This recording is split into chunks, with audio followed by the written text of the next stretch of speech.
Orient bell tiles studio से आप देख रहे हैं एबीपी न्यूज।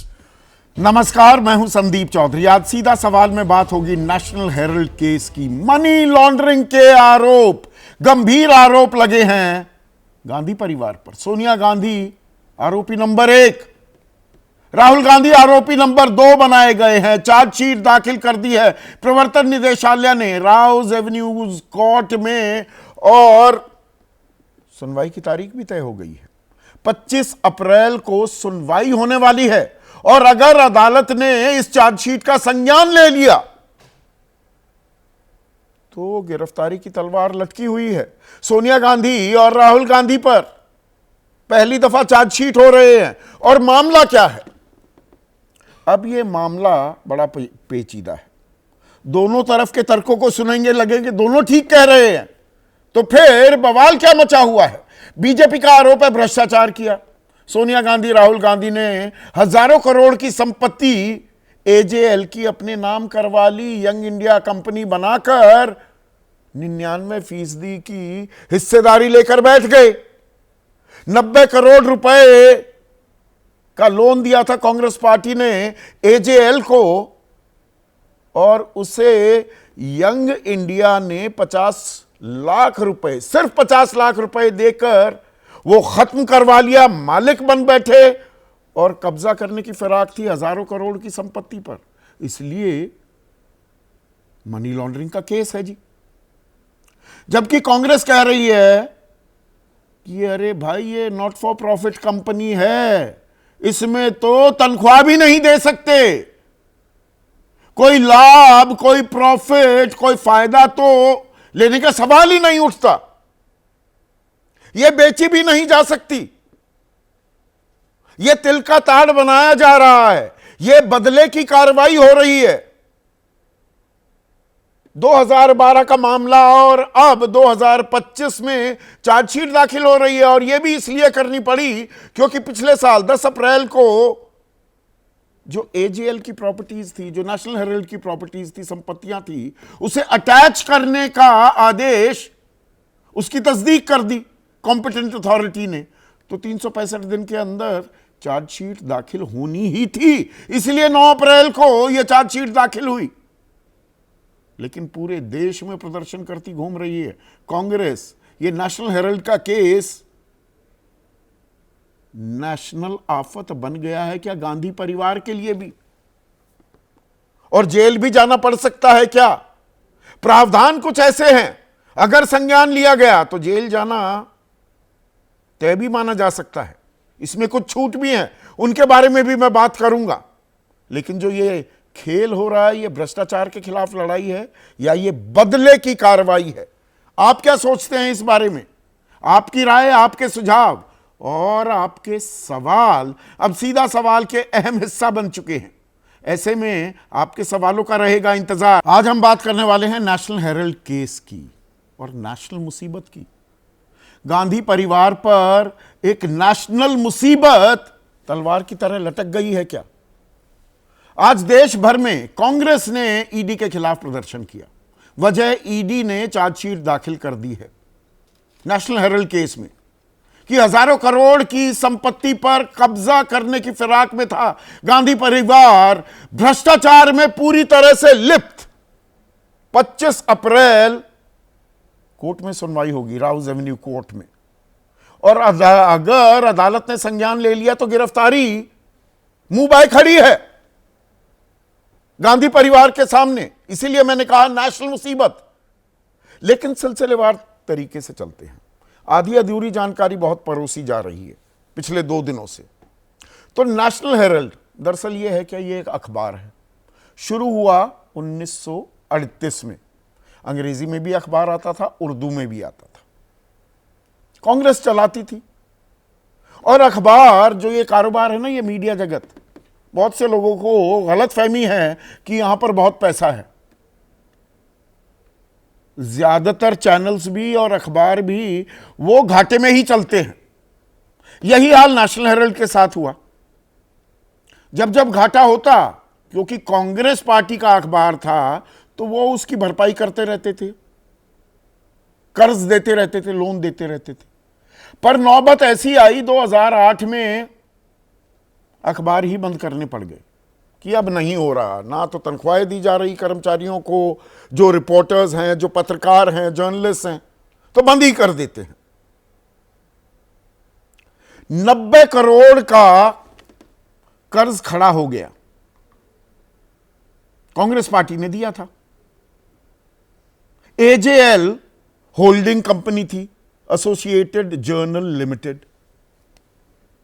तो ये तो देनदारी थी। अब कांग्रेस पार्टी या तो कह सकती थी कि भाई ये पैसा हमने दिया, चलो हमने माफ किया, हम भूल गए, इसे खत्म करो, टंटा ही खत्म, स्यापा ही नहीं होना था। पर हुआ क्या, 23 नवंबर 2010 को एक कंपनी बनाई गई, यंग इंडिया, और इसमें कौन कौन हिस्सेदार थे? सोनिया गांधी, राहुल गांधी, मोतीलाल वोरा, ऑस्कर फर्नांडिस। और जो 90 करोड़ का कर्ज था एजेएल का, उससे 9 करोड़, उससे थोड़ी सी ऊपर, मैं मोटी मोटी रकम बता रहा हूं, 9 करोड़ शेयरों में तब्दील कर दिया गया, इक्विटी में, कि भाई 9 करोड़ शेयर, 10 रुपए की वैल्यू, 90 करोड़ का ये हो गया। और इन शेयरों में से 38% तो सोनिया गांधी, राहुल गांधी के पास 76% ये हो गया, ये यंग इंडिया में।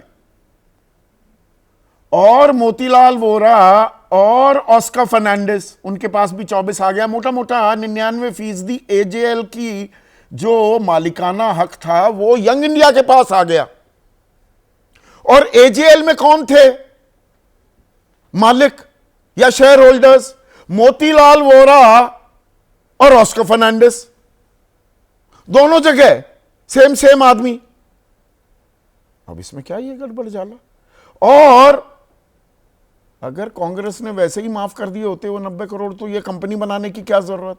और ये कंपनी जब आई, अब मालिकाना हक आपके पास हो गया, तो ईडी का आरोप ये है, और बीजेपी भी ये कह रही है कि हजारों करोड़ की संपत्ति के वारे न्यारे करने के लिए ये पूरी की पूरी पेचीदा प्रक्रिया को अपनाया गया। पर अब सवाल दूसरी तरफ का भी है। ये तो एक तस्वीर हो गई। अभिषेक मनु सिंघवी देश के सबसे बड़े वकीलों में से हैं, इसमें कोई दो राय नहीं हो सकती, कांग्रेस पार्टी से भी जुड़े हुए हैं। ये भी एक बात को हम फैक्टर इन जरूर करेंगे। वो कह रहे हैं कि लोन 90 करोड़ का था, पुनर्निर्माण की बात शुरू हुई, कंपनी पर 90 करोड़ के लोन को एक नई कंपनी को ट्रांसफर किया गया। यह कंपनी यंग इंडिया थी, जो जानकारी मैंने आपको दे दी। जिसको ये लोन ट्रांसफर कर दिया गया, ना संपत्ति हिली ना रुपया हिला, यंग इंडिया नाम की नॉन प्रॉफिटेबल कंपनी तैयार की गई। ये सेक्शन 25 में बनाई गई है। इसमें कोई भी लाभ आप अपनी जेब में नहीं डाल सकते, तनख्वाह भी नहीं ले सकते। बोर्ड ऑफ डायरेक्टर्स जो होते हैं करोड़ों की तनख्वाह ले लेते हैं, वो भी नहीं हो सकता। इसमें प्रॉफिट ले ही नहीं सकते, ये कह रहे हैं अभिषेक मनु सिंघवी। कोई सैलरी और ना ही कोई संपत्ति खरीदी गई। 99% शेयर इस कंपनी का है, जो मैंने आपको जानकारी दी। जब इस कंपनी को किसी तरह का कोई फायदा नहीं था, तो फिर मनी लॉन्ड्रिंग का मामला इसमें कैसे बन गया? जब किसी डायरेक्टर ने ना कुछ खरीदा, ना बेचा, ना ही कोई फायदा लिया, तो फिर मनी ट्रेल कहां है? 5-5 बार राहुल गांधी को बुलाया गया, 50 घंटे पूछताछ हुई है, कल जानकारी मैंने आपको दी थी। 9 घंटे की सोनिया गांधी से पूछताछ की गई। अब ये चार्जशीट दाखिल कर दी, क्योंकि साल में करनी थी, क्योंकि अटैचमेंट की प्रक्रिया पिछले साल 10 अप्रैल से शुरू हो गई।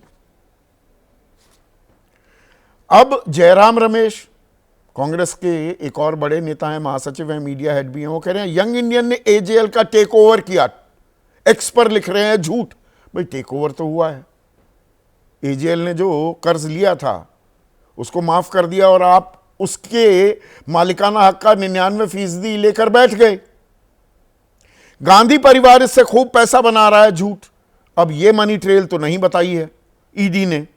सोनिया और राहुल जी ने पैसे की हेरा फेरी की नहीं की है, तो परेशान क्यों हो रहे हो? झूठ बता रहे हैं इसे। यंग इंडियन के 4 शेयर होल्डर थे, एजेएल के 700 शेयर धारक थे। यंग इंडियन ने एजेएल का अधिग्रहण नहीं किया, सारी संपत्ति एजेएल की है, यंग इंडियन की नहीं है। तो यह कंपनी बनाने की जरूरत क्या थी? एजेएल को ही रखना था तो सीधे माफ कर देते। अब इसी के इर्द गिर्द ये सारा मामला गोल गोल घूम रहा है क्या?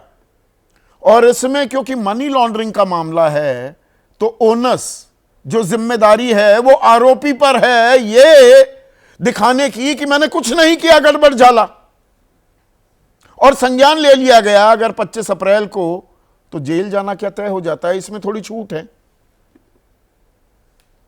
कि अगर आप नाबालिग हैं, लड़की हैं, नाबालिग हैं, या महिला हैं, बुजुर्ग हैं और तबीयत नासाज है, तो स्पेशल कोर्ट आपको जमानत दे सकता है।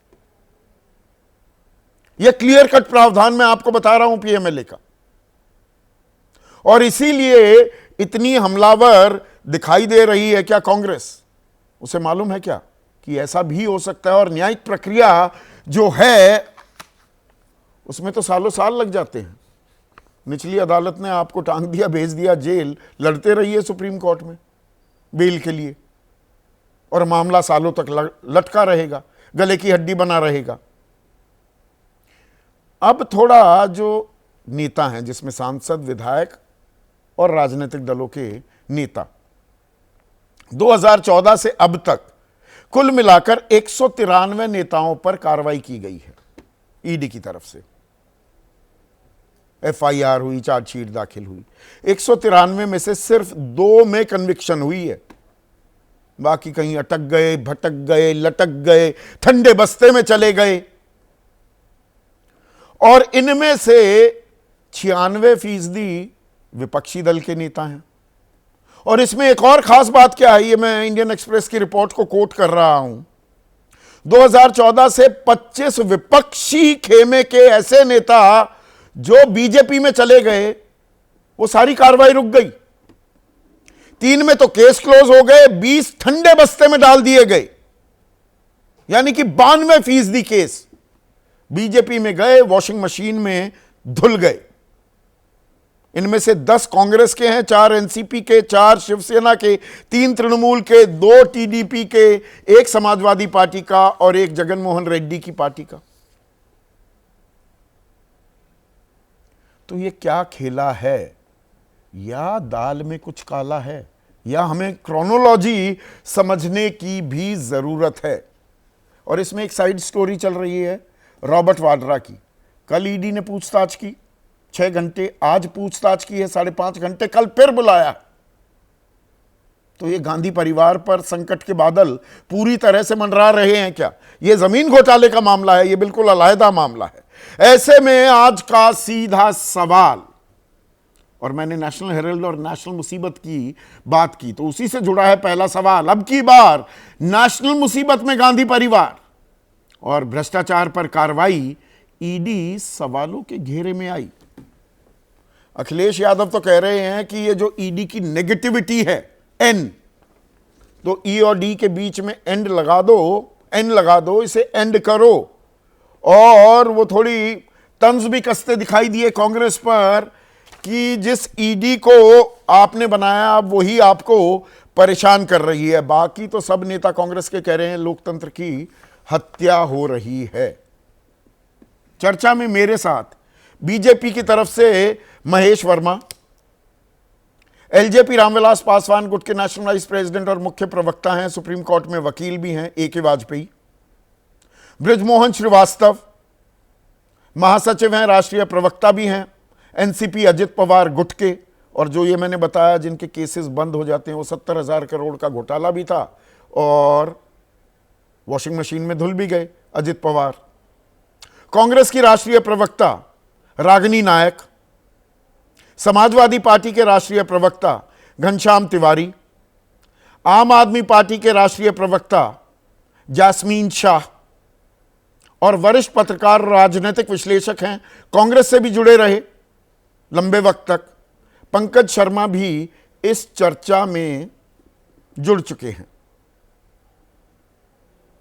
तो ए के वाजपेयी, ना किसी ने, ये मैं अभिषेक मनु सिंघवी की बात कोट कर रहा हूं, जब कंपनी ने ना किसी तरह का फायदा उठाया, कोई सैलरी ना कोई संपत्ति खरीदी, कोई प्रॉफिट लिया ही नहीं जा सकता ना लिया गया, फिर ये मनी लॉन्ड्रिंग का मामला कैसे बनता है जब किसी डायरेक्टर ने ना कुछ खरीदा, ना बेचा, ना फायदा लिया और ना ही कोई मनी ट्रेल है? संदीप जी, ये राजनीतिक कार्रवाई हो रही है क्या? नहीं, ये यहाँ डिसाइड नहीं हो पाएगा, because it is a very complicated case है ये। अच्छा, मनी लॉन्ड्रिंग क्या है, क्राइम प्रोसीड क्या है, कॉग्निजेंस कोर्ट लेता है नहीं लेता, ये सब लीगल टेक्निकलिटीज हैं। वो कोर्ट करेगा, क्या करेगा उसको देखते हैं। लेकिन एक बात है, अपराध तो प्रथम दृष्टिया कोई ना कोई हुआ है। अगर नहीं हुआ होता तो ये तो सब लोग, इनके पास पूरी लीगल बैटरी की टीम है, बाकायदा जाते हाई कोर्ट क्वेश्चन करा लेते 1 सेकंड में। क्वेश्चन में तो कोई मना ही नहीं है, वो रेमेडी सबको, इनको ही मालूम है, हमको ही मालूम है। पर ऐसा नहीं है। कंप्लेंट केस सुब्रमण्यम स्वामी ने डाला था 2012 में, उसको इन्होंने चैलेंज किया हाई कोर्ट में, हाई कोर्ट ने मदद नहीं की, फिर सुप्रीम कोर्ट में चैलेंज किया, वहां भी कुछ नहीं हुआ। ना आधी अधूरी जानकारी दे बिल्कुल रहे हैं नहीं आप। आधी। एक मिनट जी, करेक्ट। देखिए, पटियाला हाउस कोर्ट ने बेल दी, हाँ ठीक है, बेल दी इसी मामले में सुब्रमण्यम स्वामी हाँ, के। Yes, very correct. और सुप्रीम कोर्ट ने किसी भी कार्रवाई पर अगले आदेश तक सारी रोक लगा दी थी। That is over now. निजी पेशी से छूट मिल गई थी। हाँ ठीक है। 2021 में जागी है ना ईडी तो, और 2022 सुनिए ना, 2022 में 50 घंटे राहुल गांधी से पूछताछ की और 9 घंटे पूछताछ की सोनिया गांधी से। उसके 3 साल बाद आज चार्जशीट दाखिल कर रहे हैं। देखिए, ईडी की जो कार्रवाई होगी, जो मेन शेड्यूल ऑफेंस होगा, उसके बाद ईडी की कार्रवाई होती है in respect of money laundering. अगर ये कार्रवाई ईडी ने शुरू की और उसके बाद अगर उसको इन्वेस्टिगेट किया, एविडेंसेस मिले कुछ, उसके बाद जाके चार्जशीट होती। कानूनी मजबूरी थी ना। 10 अप्रैल 2024 को आपने अटैच करने की एजीएल की संपत्तियों की प्रक्रिया वो नोटिफाई भी हो गई। उसके 365 दिन में चार्जशीट होनी थी। 9 तारीख को ही चार्जशीट होती है, आखिरी दिन 365वें दिन। It's a requirement of the legal proceedings. Law की लिमिटेशंस हैं कि चार्जशीट फाइल आपको करनी है। सो कर जागता है ये ऐसी क्रोनोलॉजी, मतलब ऐसा ओवरवेलमिंग एविडेंस था।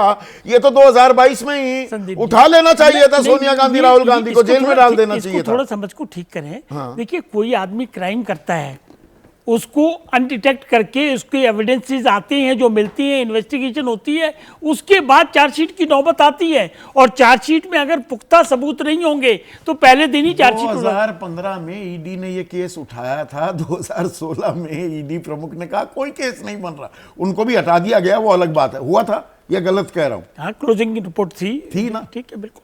तो अब बाद में अच्छा फिर से नहीं, ना एविडेंसेस, मैंने पहले ही कहा। अच्छा। अगर कोई मटेरियल मिलेगा तो केस कैन बी रीओपन। और हम क्या करें, हाथ कंगन को आरसी किया, पढ़े लिखे को फारसी किया, कॉग्निजेंस कोर्ट लेगा। Where is the money? एक वो मनी लॉन्ड्रिंग, मतलब पैसे का हेर फेर हुआ है, कहाँ वो? कहाँ ना वो इसीलिए मैंने शुरू में कहा टेक्निकलिटीज है। पूरी पर डेफिनेशन लेके आया हूँ। मनी लॉन्ड्रिंग, डायरेक्टली इनडायरेक्टिंग, पैसा कहाँ से आया, कहाँ से गया, अगर उसका सिस्टम ठीक नहीं है तो then it's come within the definition of money laundering. और उसी के लिए एविडेंसेस चाहिए होते हैं। Unless there is a documentary evidence, circumstantial evidence, it can't be prove. और जब प्रूव नहीं होगी तो कॉग्निजेंस कोर्ट लेगा नहीं। ईडी बनाई कांग्रेस ने, अब गले की हड्डी बन गई, उसी का इस्तेमाल हो रहा है। सिस्टम का हिस्सा है। ईडी हो और एजेंसियां होंगी, ये सब सिस्टम का हिस्सा है। जैसे मैंने बताया, वो 193 केस हुए हैं 2014 से 2019 के बीच, 42 नेता, 2019 से 2024 के बीच 138 नेता, और अब नई सरकार में 13 नेता।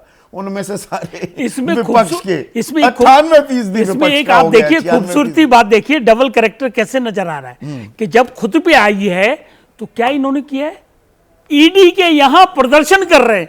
मतलब व्हाट इज दिस भाई? लीगल रेमेडीज अवेलेबल, आप उसको अवेल करोगे या प्रेशर टैक्टिस अपनाओगे? नहीं, ये वाजिब सवाल है। इसका जवाब तो रागिनी नायक और आप, क्योंकि हमारे दर्शक शायद ना जानते हो, आप डॉक्टर भी हैं और आप मतलब पीएचडी भी है और आपके पास लॉ डिग्री भी है, आप प्रैक्टिसिंग वकील भी हो गई हैं। तो जब इतनी लंबी कतार है कांग्रेस के पास बड़े बड़े वकीलों की, अदालत जाइए, ईडी के सामने धरना प्रदर्शन क्यों कर रहे हैं? कानूनी लड़ाई है, कानूनी तरीके से लड़िए।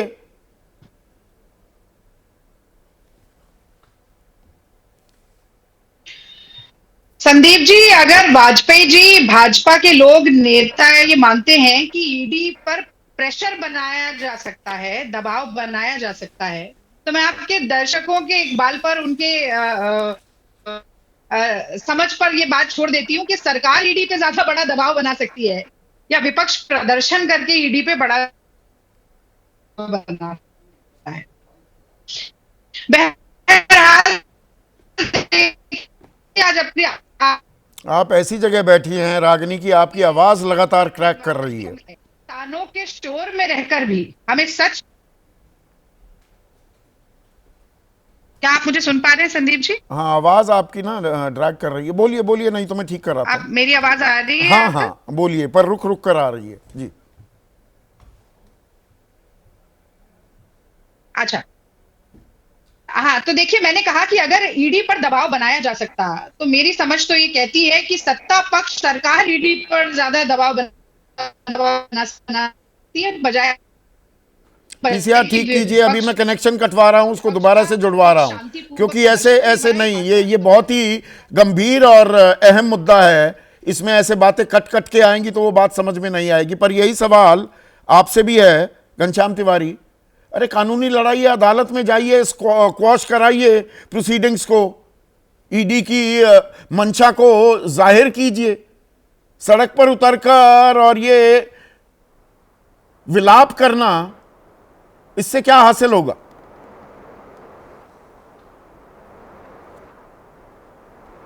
नमस्कार संदीप जी, आपको, दर्शकों को और को पैनलिस्ट को।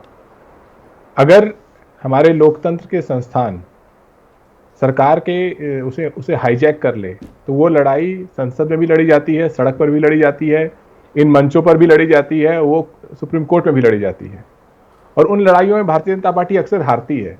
जिस तरीके से धोखाधड़ी से, गलत व्यवस्था से भारतीय जनता पार्टी ने जिस तरीके से कृषि कानून, काले कानून पास कराए थे, उसके बाद जनता के दबाव में, किसानों के दबाव में प्रधानमंत्री को झुकना पड़ा। हमने देखा है कि सरकार का अहंकार समय समय पर टूटा है। 400 पार कहने वाले लोगों का अहंकार 2024 में टूटा। नहीं, ये तो सत्ता का अहंकार होता है ना। आप ही के नेता घनश्याम, वो दरअसल तंज कस रहे हैं ना कांग्रेस पर भी, जब वो कहते हैं कांग्रेस को अपनी ही बनाई ईडी से परेशान होना पड़ रहा है। ईडी बनाई थी कांग्रेस ने अपने विपक्षियों को परेशान करने के लिए, आज खुद के गले की हड्डी बन गया है।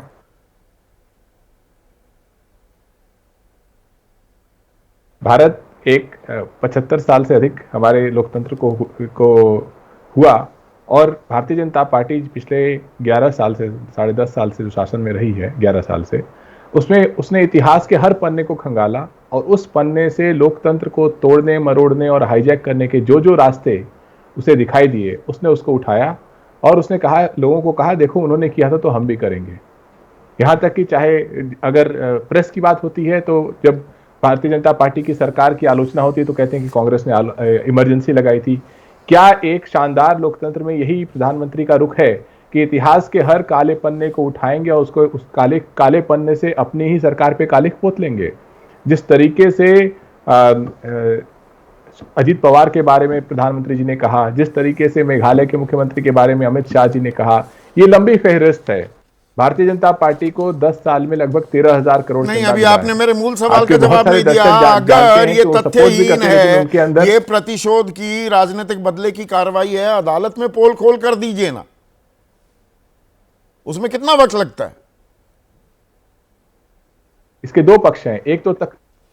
एक तो है तकनीकी पक्ष। तकनीकी पक्ष जब अभिषेक मनु सिंघवी जी रखेंगे तो मैं नहीं समझता कि भारतीय जनता पार्टी की तरफ से कोई बता पाएगा। लेकिन जो इसका बड़ा पक्ष है वो ये है कि आप ये दिखाना चाहते हैं कि जो लीडर ऑफ अपोजिशन है संसद में, उनको भी आप जब चाहे तब जेल में डाल सकते हैं। इस तरीके से आप चाहते हैं कि देश में कोई आपसे सवाल ही ना पूछे, आपसे ना पूछे कि जिस तरीके से प्रतिदिन डोनाल्ड ट्रंप की सरकार भारत के ऊपर के अर्थव्यवस्था के ऊपर हमला कर रही है, उस पर आप चुप क्यों हैं?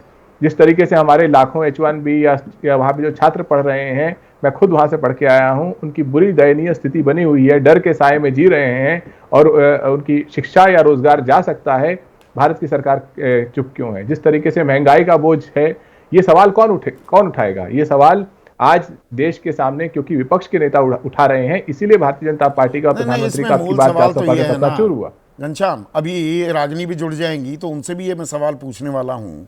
मूल सवाल ये है, 90 करोड़ रुपए का भाई कर्ज था। चलिए, अखबार चलता है, अखबारों को सब, ये धंधे में कोई फ़ायदा तो है नहीं। मैं तो जानता हूँ, मैं तो सारी उम्र पत्रकार रहा हूँ, तो कहीं ना कहीं नुकसान होता रहता है। चलिए, नुकसान की भरपाई कर रही थी कांग्रेस। 2008 में वो नेशनल हेरल्ड छपना ही बंद हो गया, ठीक है जी। तो ये 2010 में यंग इंडिया बनाने की जरूरत क्या थी? कांग्रेस वैसे ही माफ कर देती कि ये 90 करोड़ रुपए जी भूल गए हम आपको देकर, खत्म करो।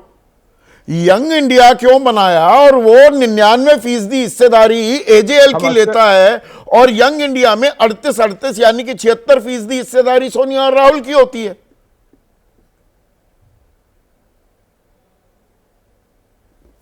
इसके दो पक्ष हैं। पहली बात की जो इस पूरे ढांचे के बारे में बात करें तो हम अखबार में पढ़ते हैं कि किस तरीके से मोदी सरकार ने अपने कार्यकाल में 15 लाख 16 लाख करोड़ के लोन्स राइट ऑफ कर दिए। उनमें से कितने प्रमोटर्स को उस राइट ऑफ के लिए या कितने बैंक मैनेजर्स को सरकार ने जेल में भेजा? मेहुल चोकसी अभी बेल्जियम में नहीं, तो पकड़े राइट गए ऑफ हैं, तो कांग्रेस अभी तक कर तो देती ना, कांग्रेस राइट ऑफ कर देती है अपने आप। एक नई कंपनी बनाकर 99% एजेएल का मालिकाना हक अपने पास ले लो। और जयराम रमेश, रागिनी आप रिस्पॉन्ड करें तो, जयराम रमेश कह रहे हैं कि नहीं, यंग इंडिया ने एजेएल का टेक ओवर किया ही नहीं। वो कह रहे हैं ये कोरा झूठ है। 99% तो मालिकाना हक आपने ले लिया एजेएल का। अब क्या मेरी आवाज साफ आ रही है? अब साफ आ रही है। हाँ हाँ हाँ। तो देखिए, सबसे पहला आरोप ये लगाया गया कांग्रेस पर कि आज एक शांतिपूर्वक प्रदर्शन पूरे देश में कर हम ईडी को प्रेशराइज कर रहे हैं। तो मुझे लगता है कि अगर ईडी पर सच में दबाव बनाया जा सकता है तो ये सत्ता पक्ष, सरकार और खासतौर से मोदी सरकार ज्यादा दबाव बना सकती है, ना कि विपक्ष का एक शांतिपूर्वक प्रदर्शन। तो ये आरोप मैं खारिज करती। इसके बाद में 2-3 पंक्तियां जरूर मेरा अंदाज है संदीप जी, मैं थोड़ा समय लेकर कहना चाहती हूँ कि तानाशाह पे इतने जुल्म नहीं जितनी कांग्रेस में लड़ने की ताकत है। तानों के स्टोर में रहकर भी हमें सच कहने की आदत है। हम सागर से भी गहरे हैं, तुम कितने कंकड़ फेंकोगे, चुन चुन कर आगे बढ़ेंगे हम, तुम हमको कितना रोकोगे। तो संदीप जी, ऐसा है कि जब तानाशाह भयाक्रांत होता है ना, डरा हुआ होता है, किस बात से डरा हुआ है? का आलम बढ़ जाता है। मैं बता रही हूँ आपको। देखिए, पॉलिटिक्स और क्रिकेट में टाइमिंग बड़ी इंपॉर्टेंट है, ये बात तो आप जानते हैं, आपको दोनों का ही शौक है। तो बिहार में गठबंधन हमारा मजबूत होता जा रहा है। इनके वो जैसे हरियाणा में आप बहुत मजबूत थे, महाराष्ट्र में आप चुनाव जीतने वाले थे, दिल्ली में आप कमाल करने वाले थे। बीजेपी दिक्कत में है, आप ये कह रहे हैं भयभीत है बीजेपी या भयभीत है विपक्ष? अरे सुनिए ना, महाराष्ट्र में, हरियाणा में, दिल्ली में अगर कमाल नहीं हुआ तो आगे भी नहीं होगा कभी। क्या एक चुनाव आ रहे हैं, आगे सारे चुनाव हारेंगे? कल एक बहुत ही सार्थक बैठक तेजस्वी यादव जी की, राहुल जी की, मल्लिकार्जुन खड़गे जी की हुई। आज राहुल जी गुजरात में कांग्रेस के संगठन का लगातार विस्तार हो रहा है। मोदी जी को तकलीफ होना लाजमी है, और इतिहास गवाह है संदीप जी कि जब जब मोदी जी डरते हैं, ईडी और सीबीआई को आगे करते हैं। तमाम मुख्यमंत्री ऐसे हैं जिनकी रिपोर्ट आपके पास है, आपने तो खुद दिखाया। और ईडी के आरोपों को कितनी गंभीरता से लेना चाहिए ये आपने खुद दिखा दिया। 1% से कम कन्विक्शन रेट है ईडी की। पीएमएलए में आज तक 5422 केस रजिस्टर हुए हैं, जिनमें तो अभी मेन मुद्दे पर आते हैं। 90 करोड़ का लोन दिया कांग्रेस पार्टी ने, उसको माफ कर देते। ये 2010 में यंग इंडिया कंपनी बनाई गई, वो सारे लोन को इक्विटी में 9 करोड़ शेयरों में तब्दील किया गया। उन शेयरों का 76% सोनिया गांधी, राहुल गांधी अपने नाम करवा लेते हैं, और 50 लाख रुपए देकर, भाई 2000 करोड़ की है या 3000 की या 5000 की है या 600 करोड़ की है, सैकड़ों करोड़ की प्रॉपर्टी के मालिक बन बैठे ना। इस बात को आप डिनाई करती हैं क्या? यही आरोप लगा रही है ईडी और बीजेपी। अच्छे पत्रकार की निशानी ये है संदीप जी कि वो हर प्रश्न को इतना बड़ा और इतना विराट रूप दे देता है कि ऐसा लगता है कि प्रवक्ता शायद जवाब ही नहीं दे पाएंगे, फंस जाएंगे। लेकिन देखिए, इसके 2 पहलू हैं, मैं दोनों पर जवाब देती हूँ। पहली बात तो ये कि एजेएल के पास जो अखबार की जो संपत्ति थी वो 6 अलग अलग शहरों में थी, मुंबई में, पटना में, दिल्ली में, लखनऊ में, और एक जगह और, अगर मैं गलत नहीं हूं तो हाँ, इंदौर में। उसमें से असल में मालिकाना हक केवल लखनऊ की प्रॉपर्टी का है, बाकी सब लीज पे है। तो एक जो बड़ा आरोप ट्रोलर्स भाजपा के लगा रहे हैं ना, करोड़ों की संपत्ति आईटी डिपार्टमेंट ने मूल्यांकन करके बताया 365 करोड़ की संपत्ति है, पहली बात तो ये 1000 करोड़ की जो बात है वो गलत। अब अगली बात पर आ जाते हैं। आप देखिए, अखबार चलाया पंडित नेहरू जी ने, 3 अखबार थे जैसा आपने बताया, एक उर्दू का, हिंदी का नवजीवन, कौमी आवाज और नेशनल हेराल्ड, और इसके जो पहले 700 शेयर होल्डर थे सब कांग्रेस के नेता थे। हमने जो कर चढ़ा 90 करोड़ का उसको इक्विटी में तब्दील किया, क्या ये गैर कानूनी है? क्या मोदी सरकार एनसीएलटी में जाके तमाम कंपनियों के डेट को इक्विटी में ट्रांसफर नहीं करती है? क्या ये करना ही अपने आप में मनी लॉन्ड्रिंग है? आपकी बात वाजिब है, पर एक मिनट सुनिए ना, अरे रागिनी सुनिए, आपकी बात को मैं काट नहीं रहा। नहीं, आपने जो कहा और एनसीएलटी का उदाहरण दिया बिल्कुल सही दिया, पर इसमें एक पर है। पर यह है कि एजेएल में कौन थे शेयर धारक? मोतीलाल वोरा और ऑस्कर फर्नांडिस। यंग इंडिया बनती है, उसमें कौन थे शेयर धारक? मोतीलाल वोरा और ऑस्कर फर्नांडिस। गलत तो नहीं कह रहा हूं मैं? ये थोड़ा हास्यास्पद और शक पैदा करने, भाई दोनों जगह वही आदमी आपस में देनदारी हो रही है, क्या बात कर रहे हैं आप? इसका सवाल का जवाब तो देना पड़ेगा ना। आपका प्रश्न धारदार है पर आपका तथ्य अकाट्य नहीं। जब आप किसी व्यक्ति विशेष का नाम लेकर बोलते हैं ना कि मोतीलाल वोरा यहाँ थे, ऑस्कर फर्नांडिस यहाँ थे, तो बड़ा अजीब लगता है। लेकिन कांग्रेस के राष्ट्रीय अध्यक्ष, कांग्रेस के महासचिव, कांग्रेस के संगठन सचिव और कांग्रेस के कोषाध्यक्ष ही शेयर होल्डर बनते हैं यंग इंडिया में, जो कि नॉट फॉर प्रॉफिट कंपनी है। और एजीएल के भी जितने धारक थे वो भी कांग्रेस के ही बड़े नेता और पदाधिकारी थे, और उनकी ईजीएम में सर्वसम्मति के बाद ही यंग इंडिया में शेयर ट्रांसफर किए जाते हैं। तो कांग्रेस के पदाधिकारियों के शेयर कांग्रेस के पदाधिकारियों के नाम पर ट्रांसफर होते हैं। अखबार हमारा, कर्ज हमारा, हम उसे इक्विटी में बदलें, पूरा माफ कर दें। हम कहा नहीं, अभिषेक मनु सिंह भी यही तो कह रहे हैं कि उद्देश्य था भाई यंग इंडिया कंपनी बनाने की जरूरत क्या थी? वो कह रहे हैं कि एजेएल को मदद करना, एजेएल को मदद करना उद्देश्य था। वो तो एआईसीसी एक रेजोल्यूशन पास कर देती कि हम भूल गए 90 करोड़ रुपए। नहीं, हम तो सब कर देते। पर मुझे ये बताइए कि जब सुब्रमण्यम स्वामी जी ने जो इलेक्शन कमीशन में 2012 में शिकायत दर्ज की, जिसे इलेक्शन कमीशन ने खारिज किया, फिर वो 2013 में कोर्ट गए, 2-3 साल ईडी ने उसको देखा और क्लोजर रिपोर्ट फाइल की। मोदी जी की 2015 में सरकार आती है तो वो ईडी के डायरेक्टर राजन कटोच जी को हटा देते हैं। फिर 2015 से चल रहा केस चार्जशीट करने में 2025 में चार्जशीट की जाती है, 10 साल बाद। और आपने बिल्कुल ठीक कहा कि प्रोविजनल ऑर्डर ऑफ अटैचमेंट जो है उसे कंफर्म करने के लिए 365 दिए जाते हैं दिन, और 365वें दिन ही नहीं याद आती। अरे अगर इतने तथ्य होते, साक्ष्य होते, 55 घंटे की पूछताछ के बाद ही राहुल ठीक गांधी है महेश वर्मा, कुछ नहीं है, बात का बतंगड़ बना रहे हो आप। आरोपों को लगाकर परेशान करने की कार्रवाई है और कुछ नहीं है, ये विशुद्ध राजनीति है। ये संदीप भाई, एक कहावत है गांव घर में, आपने भी सुनी होगी कि एक घर तो डायन भी छोड़ देती है। ये केस कुछ उसी तरह से है।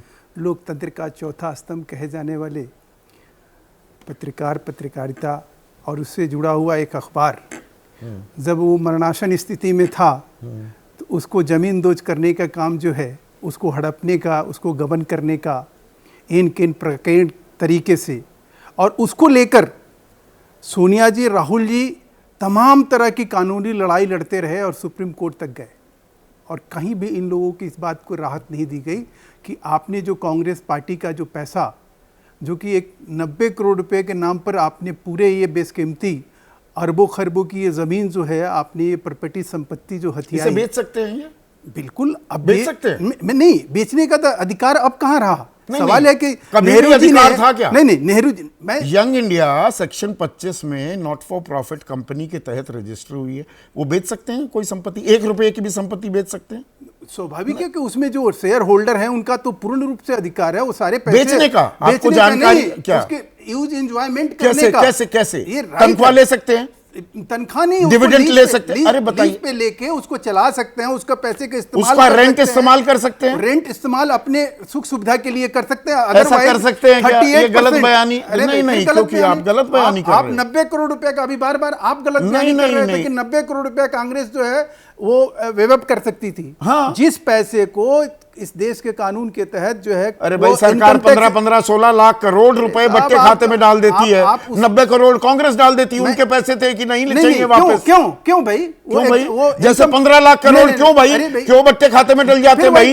आप बिना जबरदस्ती के उस चीज को उससे 90 करोड़ और 15 लाख करोड़ कौन सा बड़ी रकम कौन सी है? इनकम टैक्स एग्जम्प्टेड, आपने एक पॉलिटिकल पार्टी के नाते एक चंदा लिया, उससे इनकम टैक्स एग्जम्प्टेड वो पैसा था, उसको क्या आप धंधे पानी में लगाएंगे? आप उससे क्या बिजनेस व्यवसाय करेंगे? आप लगा रहे हैं। राहुल गांधी और नहीं, राहुल गांधी और सोनिया गांधी के लिए चंदा लिया गया था क्या कि वो 38% तनख्वाह ली और उसके बाद वो डिविडेंड लिया 90 करोड़ रुपया में, जिसे लाभांश कहते हैं, तथाकथित 360 करोड़ की प्रॉपर्टी को ले लेंगे। क्या हो गया आपको महेश भाई? आप चिल्लाने लग जाते हैं। मैं आपके सवालों का जवाब कर रहे हैं ना। नहीं, मुझे लगा कि आप ऐसे लग रहा है जैसे रैली संबोधित कर रहे हैं यहाँ पर। नहीं सर, सवाल आप भी पत्रकार रहे हैं, सीधे सवाल सर। जिस नौजीवन को, जिस नेशनल हेराल्ड को पुनर्जीवित करना चाहिए था, मुझे अच्छी तरह से याद है, 3 हमारे मित्र, तो उसी के लिए 3 हमारे मित्र आत्महत्या जैसी दोबारा से नेशनल हेराल्ड चलाने की कोशिश की गई क्या? नहीं सर, सवाल यहाँ पर मेरा सवाल नहीं है सर, अभिषेक मनु सिंघवी का सवाल है। जब किसी डायरेक्टर ने ना कुछ खरीदा, ना बेचा, ना कोई फायदा लिया, तो मनी ट्रेल कहाँ है कोई मनी ट्रेल? तो ये सवाल जो है, ये वो देश के सुप्रीम कोर्ट से क्यों नहीं कर रहे हैं, हाई कोर्ट से क्यों नहीं कर रहे हैं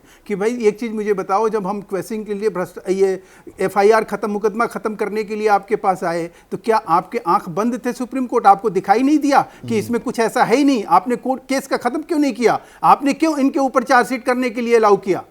सवाल ये है, चार्जशीट तो मजबूरी है। चार्जशीट मजबूरी क्यों है? क्योंकि सुप्रीम कोर्ट, हाई कोर्ट ने आपको इस बात के लिए राहत नहीं दिया, जमानत पर है। अगले नोटिस तक किसी भी कार्रवाई पर रोक लगा दी। सर भ्रष्टाचार चल रही थी सर, भ्रष्टाचार की इंतहा है। हम इस देश में खाते पीते हैं। अगर इसी बात के लिए हम क्या यहाँ रहेंगे क्या कि भाई देश में जो है नेहरू गांधी परिवार जो है दोनों हाथ से लूटता रहे? बहुत सही बात, राजनीति करने की यही मंशा होनी चाहिए, राजनीति का यही इरादा होना चाहिए, इसी उद्देश्य से राजनीति में आना चाहिए। आप रैली को संबोधित करने लगे। मैं कहा बहुत अच्छी बात कह रहे हैं, मैं तो कह रहा हूं आपकी बात से पूरी तरह सहमत हूं। तो 70,000 करोड़ का घोटाला कर रही थी नेचुरली करप्ट पार्टी, उसके अध्यक्ष को खजाने की चाबी क्यों सौंप दी? महाराष्ट्र के वित्त मंत्री क्यों बना दिया? हमने 4 ही दिन बाद नहीं, हमने वहां पे किसी भी तरह से कोई इंटरफेयर किया तब नहीं। हमने आंदोलन, मैं चाहता हूं आप उतनी ही उत्तेजना से, पत्थर फेंके, उतनी ही उत्तेजना से बोलिए ना। हमने कहीं हमने हाय तोपा, हमने अलाप बिलाप प्रलाप शुरू कर दिया। जैसे अभी आपने कहा नहीं, भ्रष्टाचारी की क्या जगह होनी चाहिए? घनश्याम तिवारी से अरे भाई क्यों अलाप बिलाप छाती पीटना क्यों शुरू कर दिया? क्या हो गया? ऐसा है देश का ये कानूनी सिस्टम है, जिसके ऊपर आरोप है वो उसको फेस करेगा। अदालत अगर निर्दोष होगा तो वो चला जाएगा। लेकिन इसमें देखिए ना, देश का सर्वोच्च नेतृत्व, कांग्रेस का सर्वोच्च नेतृत्व और एनसीपी का सर्वोच्च नेतृत्व है वो। सर लोकसभा का, फिर आप जिस चीज से कंपेरिजन, देखो जो मुद्दा होता है ना, अगर उससे आप देखो, आप एक पत्रकार, 70,000 करोड़, सुनो, आप एक पत्रकार हो, एक पक्षकार नहीं। ईडी कह रही है 5,000 करोड़। आप एक पत्रकार हो, पक्षकार नहीं हो। अरे आपके कहने से थोड़ा हो जाता हूँ पक्षकार या कुछ और। नहीं सर, फिर आप उस चीज को ऐसे जवाब नहीं मिल रहा ना, 70,000 करोड़। मैं कह रहा हूँ ना आपसे, हर हाल में आपको बताने की कोशिश कर रहा हूँ। धन्यवाद। देश को लूटने का ये जो नया तरीका निकाला लेकर आइए, वो देश को 70,000 करोड़ रुपए में नहीं लूटा जा रहा था। अब हो गया ना सर। ब्रजमोहन श्रीवास्तव, वो 70,000 करोड़ में कोई लूट नहीं हो रही थी कि नहीं? संदीप जी, मैं लगातार आपको इस बात को बता चुका हूं क्या कि जिस समय अजीत दादा पे आरोप लगा, उस समय उस विभाग का बजट ही 13,500 करोड़ का था। तो प्रधानमंत्री के पास ये जानकारी नहीं थी। ये मैंने तो आरोप लगाए नहीं, प्रधानमंत्री ने बोला ना। देखिए ना, नहीं पर मैं सोचता हूँ मैं तो मान के चलता हूं प्रधानमंत्री के पास आपसे और मुझसे बेहतर जानकारी बात आ रही है, होगी, रही होगी और होती है। तो अगर आप उनकी बात को बिल्कुल मानते हैं, तो फिर आप देखिए ना कि यंग इंडिया के मामले में या ये जो नेशनल हेराल्ड के मामले में भी फिर उनके पक्ष को आप सही मानिए, फिर अपने को चर्चा ही नहीं करना चाहिए। मैं आपसे इस पे दूसरी बात कहना चाहता हूँ। नहीं, इसमें प्रफुल्ल पटेल भी जोड़ देते हैं। बीजेपी लगातार कि दाऊद से संबंध है, एयर इंडिया में घोटाला किया, वो भी सारी रुक गई ट्रेल। अब कोई घोटाला नहीं, वॉशिंग मशीन में धुल गई एनसीपी। नहीं संदीप जी, मैं आपसे यही कहना चाहता हूँ, इस सारे मामले में हाई कोर्ट के आदेशों के उपरांत सारी बातें स्पष्ट हुई हैं। हमारी पार्टी का कोई भी नेता इस समय किसी भी प्रकार के विवाद में नहीं है। सारे लोगों को सुप्रीम कोर्ट ने, हाई कोर्ट ने अपने अपने ढंग से आदेश के माध्यम से उनको निर्दोष साबित किया है। ये बात बिल्कुल अच्छा, सरकार ने मदद तो की नहीं, बीजेपी की कोई मदद की जरूरत ही नहीं पड़ी की बात आ रही है। नहीं, अब कोर्ट के अंदर एक कोर्ट के आदेश है, सरकार के आदेश। अच्छा, ये इंडियन एक्सप्रेस की रिपोर्ट गलत है क्या? माध्यम से ये ब्रजमोहन भाई, इंडियन एक्सप्रेस की ये रिपोर्ट गलत है क्या? 2014 से 25 विपक्षी नेता जो बीजेपी के खेमे में गए, उनमें से 23 को राहत मिल गई। 3 केस तो पूरी तरह से बंद हो गए, 20 ठंडे बस्ते में डाल दिए गए। संयोग है, प्रयोग है? इंडियन एक्सप्रेस के परसेप्शन पे मैं कोई उंगली नहीं उठा रहा, लेकिन ना मैं इंडियन एक्सप्रेस के परसेप्शन पे कोई उंगली नहीं उठा रहा, और ना ही वो कोई अंतिम कोर्ट है कि अगर इंडियन एक्सप्रेस पे कोई चीज बात आ गई है तो बिल्कुल वो जैसे भगवान का आदेश या भगवान का निर्णय, ऐसी स्थिति मैं नहीं मानता। वहां पर भी लोग बैठे हुए हैं और उनके भी, तो उसको मैं तो अभी अपन जिस बिंदु पे अपन बात करना चाहते हैं, मैं इस पे कहना चाहता हूं, ये जो पूरा मामला है नेशनल हेराल्ड का, ये प्योरली नालायक सलाहकारों के ऊपर किया गया सलाह पे की गई कार्रवाई का परिणाम है। भ्रष्टाचार है या ये नालायकी की सलाह थी? उसके लिए आप सीधे माफ कर देते, 90 करोड़ रुपए दूसरी कंपनी बनाने की जरूरत क्या थी? पर कंपनी का कोई भी डायरेक्टर ना जेब में एक कन्नी डाल सकता, ना लाभांश ले सकता, ना तनख्वाह दे सकता खुद को, प्रॉपर्टी बेचना तो दूर की बात है। ये सही जानकारी दे रहा हूं कि नहीं मैं? ये बिल्कुल संदीप जी, यही तो मैं कह रहा हूं, ये नालायक सलाहकारों पे की गई कार्रवाई का परिणाम है, जिसका दुष्परिणाम पूरी की पूरी कांग्रेस भोग रही है। फिर कांग्रेस भोग रही है, पर भ्रष्टाचार में लिप्त है, ये भी बताया जा रहा है। हमारी जांच एजेंसियों पे ठीक है। जैस्मिन शाह यहां पर एक ये बड़ी बात कह रहे हैं ब्रजमोहन भाई, नालायकी की सलाह है, भ्रष्टाचार तो है नहीं है, दरअसल तिल का तार बन रहा है क्या? संदीप जी, मैं बड़े पेशेंस से 40 मिनट से वेट कर रहा हूं। मुझे उम्मीद है आप मुझे बोलने का पूरा मौका देंगे। अब इस पूरे मुद्दे का मैं पूरी बहस सुन रहा था, और इसका जो सबसे मजेदार पहलू है, मैं आपको और आपके दर्शकों को बताना चाहूंगा। एक तरफ होते हैं अरविंद केजरीवाल और आम आदमी पार्टी, एक कथित घोटाला बनाया जाता है जहां पे एक चवन्नी, 4 साल हो गए, एक चवन्नी तक की रिकवरी नहीं मिलती, कहीं कोई मनी ट्रेल नहीं मिलता, लेकिन एक सिटिंग चीफ मिनिस्टर को बंद किया जाता है जेल में 6 महीने के लिए। एक उप मुख्यमंत्री को 1.5 साल तक जेल में आपने बंद कर दिया। फाइनली जब सुप्रीम कोर्ट तक केस गया तो इनको मुंह की खानी पड़ी, कहा कि तोता मैना आपने बना दिया है। दूसरी तरफ नेशनल हेराल्ड केस, जो 2012 में सुब्रमण्यम स्वामी जी ने इसकी ये पूरा केस शुरू करवाया था, 10 साल बीत गए संदीप जी, आज तक एक भी अरेस्ट नहीं हुई। मुझसे पूछो, ओपन एंड शट केस है, क्या किसी को फायदा हुआ? बिल्कुल फायदा हुआ। कांग्रेस के नेता ये लोग खुद कहते हैं कि हाँ जी 2000 करोड़ की संपत्ति थी, 50 लाख में आपके पास, मान लीजिए संदीप जी 2000 करोड़ की संपत्ति होती है, मैं आपको 50 लाख रुपए दे देता हूं और आप सारे कागज मुझे दे देंगे? क्या इतने बेवकूफ है देश की जनता? तो ऐसे ओपन एंड शट केस में जहां पे कोई अरेस्ट नहीं होता, केवल दिखावा होता है, जी इन्वेस्टिगेशन चल रही है, 10 साल बीत गए, 20 साल, तो पूरी की पूरी सेटिंग है। चुनाव में कांग्रेस और बीजेपी की सेटिंग है। अच्छा, तो बीजेपी सेटिंग के तहत ओपन शट केस में सोनिया गांधी, राहुल गांधी को जेल में डालने से परहेज कर रही है, गुरेज कर रही है, आप ये कह रहे हैं? केजरीवाल को डाल दिया सोनिया गांधी या राहुल गांधी को क्यों नहीं डालते, अगर इनके पास ओपन एंड शट केस है? इतना क्लियर केस है।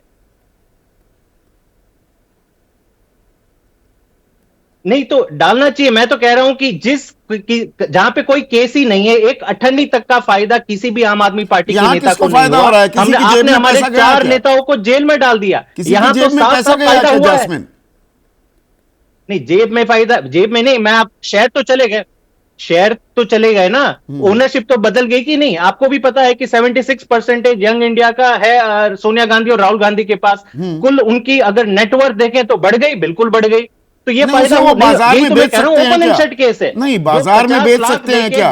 ये नॉट फॉर प्रॉफिट कंपनी है, जो कांग्रेस वाले कह रहे हैं सेक्शन 25 में ये नॉट फॉर प्रॉफिट कंपनी है। इसका कोई मतलब नहीं होता कि नहीं, इसका कोई मतलब नहीं होता कि आप उस संपत्ति का क्या करोगे। आपको उस संपत्ति का हक मिल गया, कंट्रोल मिल गया, for a consideration which was only 50 lakh rupees. कमाया आपने 2000 करोड़ रुपया, लेकिन अगर भाजपा अब इसमें एक्शन भी नहीं थोड़ी लेना confusion चाहती है। इसके बावजूद, अब तो इनकम इसका टैक्स साफ ही तो मतलब है डिपार्टमेंट, कि दोनों की सेटिंग है। इनकम टैक्स चुनाव में आप डिपार्टमेंट, केवल सुनिए ना फुटबॉल खेलते हो, जैस्मिन, कहते हैं कि हम एक एजेएल की टोटल जो संपत्ति है उसकी वैल्यू, उसका आकलन 366 करोड़ करते हैं। अब ये कह रहे हैं 5000 करोड़ है।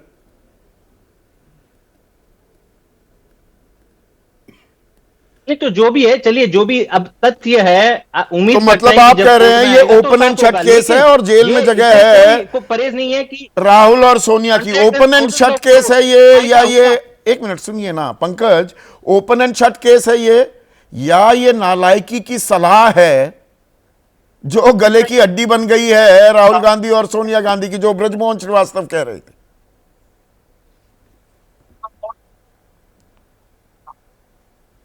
देखिए, आप भी जानते हैं संदीप जी, मैं भी जानता हूं, पूरी दुनिया जानती है, सब जानते हैं कि नेशनल हेराल्ड के मामले में कुछ नहीं है। सारे आरोप बेमतलब हैं, जानबूझकर थोपे जा रहे हैं।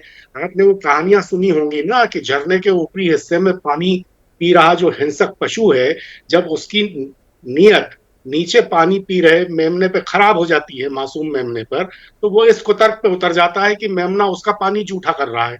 वो ये मानने को ही तैयार नहीं होता कि पानी तो ऊपर से नीचे की तरफ बहता है।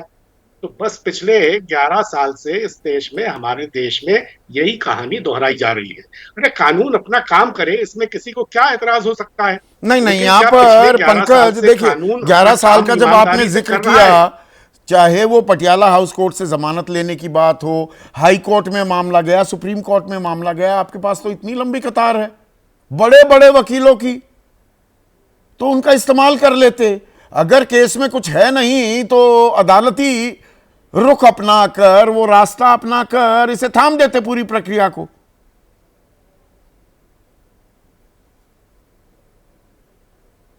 तो अदालत में लड़ रहे हैं, अदालत में लड़ेंगे, आगे भी लड़ेंगे, लेकिन सड़क भी एक सार्वजनिक मंच है, आंदोलनों के मैदान भी एक सार्वजनिक मंच है, उन पर अपनी बात क्यों नहीं कहेंगे? जांच एजेंसियां अपना काम करें, इसमें आपत्ति की कोई बात नहीं है।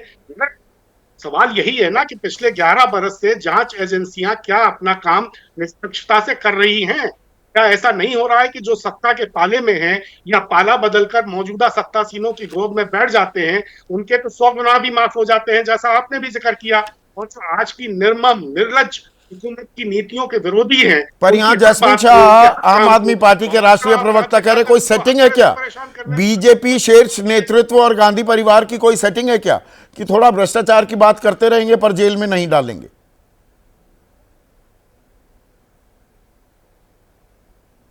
जिन राजनीतिक दलों ने भारतीय जनता पार्टी की बी टीम के तौर पर समय समय पर काम किया है, उनके दिमाग में इसी तरह के फितूर होते हैं। आप ये देखिए कि 11 साल में ऐसी 1100 नहीं तो 111 बड़ी मिसालें तो जरूर देश दुनिया के सामने हैं, जब सत्तारूढ़ खेमे के केंद्रीय और प्रादेशिक मंत्रियों के, अफसरों के, सांसदों, विधायकों के, बाकी छोटे बड़े नेताओं के पता नहीं कैसे कैसे आर्थिक और सामाजिक कुकर्मों को पर्दे के पीछे ठेल दिया गया। पर इसमें सबसे अहम एक ही, ये दरअसल Pankaj, correct me if I am wrong, ये एक सवाल की कहानी है, एक सवाल का जवाब कांग्रेस दे दे भाई। अगर 90 करोड़ का लोन दिया कांग्रेस ने, आप उसे माफ कर देते, ये जेल को चलने देते। 2008 में बंद हो गया था ये अखबार नेशनल हेराल्ड। 2010 में यंग इंडिया बनाने की नौबत क्यों आई और उसमें 76% सोनिया गांधी, राहुल गांधी और कुल मिलाकर एजेएल की 99% हिस्सेदारी क्यों ली यंग इंडिया ने? और 50 लाख में वो 90 करोड़ की इक्विटी कन्वर्ट करके अपने आप मालिक बन बैठे। ऐसी आफत क्या थी? क्यों आपको वो कंपनी बनाने की जरूरत पड़ गई अगर बदनीयती नहीं थी तो?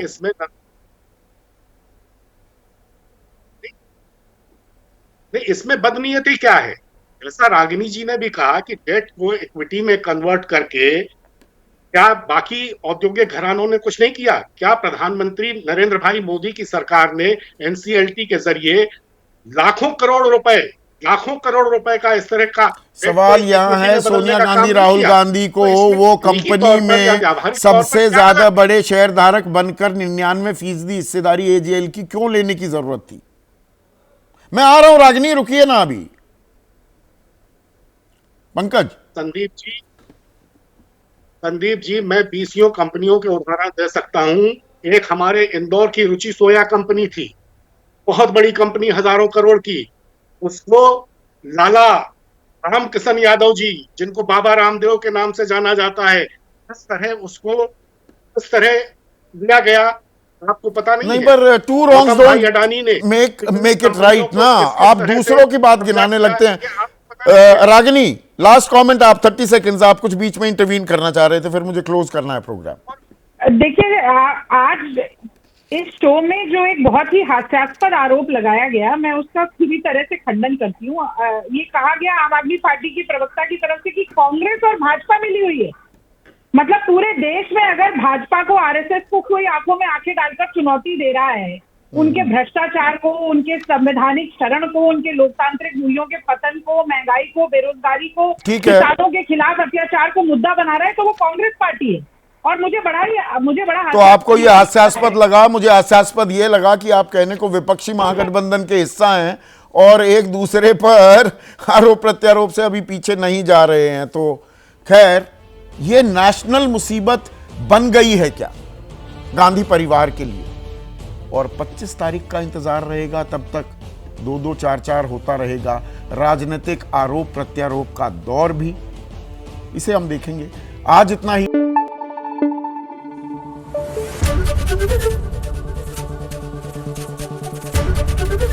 एबीपी न्यूज आपको रखे आगे।